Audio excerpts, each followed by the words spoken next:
ನಿಮ್ಮದು ತುಂಬಾನೇ ಕಡಿಮೆ ಬಜೆಟ್ ಹಾಗೂ ಟೈಮ್ ಅಲ್ಲಿ ಶಿರಡಿ ಸಾಯಿಬಾಬಾ ದೇವಸ್ಥಾನ ನೋಡ್ಬೇಕು ಅನ್ಕೊಂಡಿದ್ದೀರಾ? ಹಾಗಿದ್ರೆ ಈ ವಿಡಿಯೋನ ಸೇವ್ ಮಾಡ್ಕೊಳ್ಳಿ. ಯಾಕಂದ್ರೆ ನೀವು ಜಸ್ಟ್ 9000 ರುಪೀಸ್ ಕೊಟ್ಟು ಪ್ಯಾಕೇಜ್ ನ ತಗೊಂಡ್ರೆ ಬೆಳಗ್ಗೆ ಹೋಗಿ ರಾತ್ರಿ ಅಷ್ಟರಲ್ಲಿ ಮನೆಯಲ್ಲಿರ್ಬಹುದು. ಈ ಟ್ರಿಪ್ಪಿನ ಸ್ಟಾರ್ಟ್ ಪಾಯಿಂಟ್ ಬಂದ್ಬಿಟ್ಟು ನಿಮ್ಗೆ ಬ್ಯಾಂಗ್ಳೂರ್ ಏರ್ಪೋರ್ಟ್ ಆಗಿರುತ್ತೆ. ಅಲ್ಲಿ ಟೂರ್ ಗೈಡ್ ಹತ್ರ ಗೈಡ್ ಲೈನ್ಸ್ ನ ತಗೊಂಡು ಬೋರ್ಡಿಂಗ್ ಪಾಸ್ ನ ಕಲೆಕ್ಟ್ ಮಾಡ್ಕೊಂಡು ಫ್ಲೈಟ್ ಗೆ ಆನ್ ಬೋರ್ಡ್ ಆಗಬಹುದು. ನಾವು ಹೋಗಿದ್ ಫ್ಲೈಟ್ ಬೆಳಗಿನ ಜಾವ 4 ಗಂಟೆಗಿತ್ತು. 6 ಗಂಟೆ ಅಷ್ಟೊತ್ತಿಗೆ ನಾವು ಪುಣೆ ಏರ್ಪೋರ್ಟ್ ನ ರೀಚ್ ಆದ್ವಿ. ಪುಣೆ ಏರ್ಪೋರ್ಟ್ ಇಂದ ಶಿರಡಿಗೆ ನಾವು ಎಸಿ ಬಸ್ ನಲ್ಲಿ ಟ್ರಾವೆಲ್ ಮಾಡ್ತೀವಿ. ಮಧ್ಯದಲ್ಲಿ ಬ್ರೇಕ್ಫಾಸ್ಟ್ ಗೆ ನಿಲ್ಸ್ತಾರೆ. ಬ್ರೇಕ್ಫಾಸ್ಟ್ ಮುಗಿಸಾದ್ಮೇಲೆ ನಾವು ಫಸ್ಟ್ ಮಹಾಗಣಪತಿ ದೇವಸ್ಥಾನದಲ್ಲಿ ದರ್ಶನ ಪಡ್ಕೊಂತೀವಿ. ದರ್ಶನ ಎಲ್ಲ ಮುಗಿದ್ಮೇಲೆ ಫ್ರೆಶ್ ಅಪ್ ಗೆ ಅಂತ ಹೋಟೆಲ್ ಅಶೋಕ ಎಕ್ಸಿಕ್ಯೂಟಿವ್ ನಲ್ಲಿ ನಿಲ್ಸಿದ್ರು. ಫ್ರೆಶ್ ಅಪ್ ಎಲ್ಲ ಮುಗಿದ್ಮೇಲೆ ಊಟಕ್ಕೆ ಅಂತ ಶಿರಡಿ ಸಾಯಿಬಾಬಾ ಪ್ರಸಾದಾಲಯದಲ್ಲಿ ಊಟನ ಮುಗಿಸ್ಕೊಂಡ್ವಿ. ಊಟ ಎಲ್ಲ ಮುಗಿದ್ಮೇಲೆ ನಮ್ಮ ನೆಕ್ಸ್ಟ್ ಡೆಸ್ಟಿನೇಷನ್ ಫೈನಲಿ ಬಂದ್ಬಿಟ್ಟು ಶಿರಡಿ ಸಾಯಿಬಾಬಾ ಮಂದಿರ.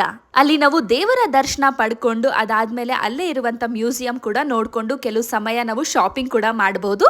ಅದಾದ್ಮೇಲೆ ನಮ್ಮ ಫೈನಲ್ ಡೆಸ್ಟಿನೇಷನ್ ಬಂದ್ಬಿಟ್ಟು ಶನಿ ಸಿಗ್ನಾಪುರ. ಶನಿ ಸಿಗ್ನಾಪುರದಿಂದ ನಿಮ್ಮನ್ನ